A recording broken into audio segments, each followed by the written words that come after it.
Hi guys! Welcome back to my channel. So magandang balita kung totoo man ito.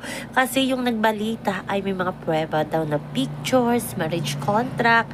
At alam po sa mga Bea Alonso fans dyan, nabalitaan nyo na kung sino yung binablind item ngayon. Na sikretong nagpa-civil marriage daw si Bea Alonso at ang kanyang boyfriend pa din na si Vincent Ko sa Makati. Gaano ito ka? Totoo, dinescribe pa ng nagbalita na napakasimple daw ni Bea, naka-ponytail, walang kasama daw na witness itong si Bea Alonso, pero si Vincent Ko daw ay may kasamang isang witness. At napakasaya ng mga fans ni Bea kung totoo man na natuloy ang kasal nila kahit civil muna, kasi syempre tungkol nga sa prenup na yan, kaya hindi natuloy ang ingranding kasalan nila sa France ba yun, kung hindi ako nagkakamali. Kaya sana maging totoo nga ang balita na sa hinahaba-haba, di ba? Grabe ang pinagdaanan ni Bea Alonso. Laging napi-fail yung kasal niya, laging hindi natutuloy.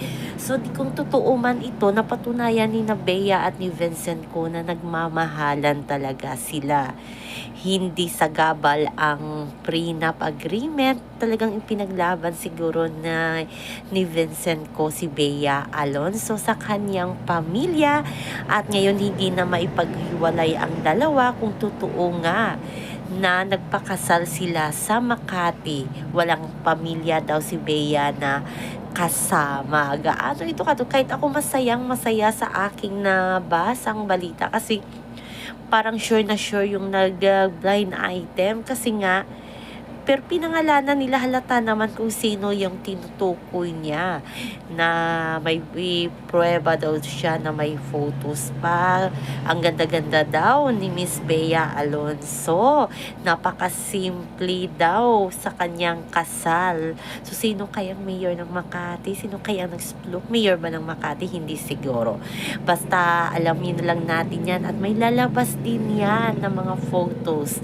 Siguro gusto muna ni Bea at ni Vincent maging tahimik ang kanilang buhay, kasi nga nag-trending nga yung kasal na hindi na ituloy. Kaya pero pinatunayan naman ni Vincent kung totoo yan, na talagang mahal na mahal niya itong si Miss Bea Alonso. Masayang masaya tayo, lalo na ang mga fans ni Bea Alonso, kasi nga siya sa kanilang magbabarkada, si Bea na lamang ang walang anak.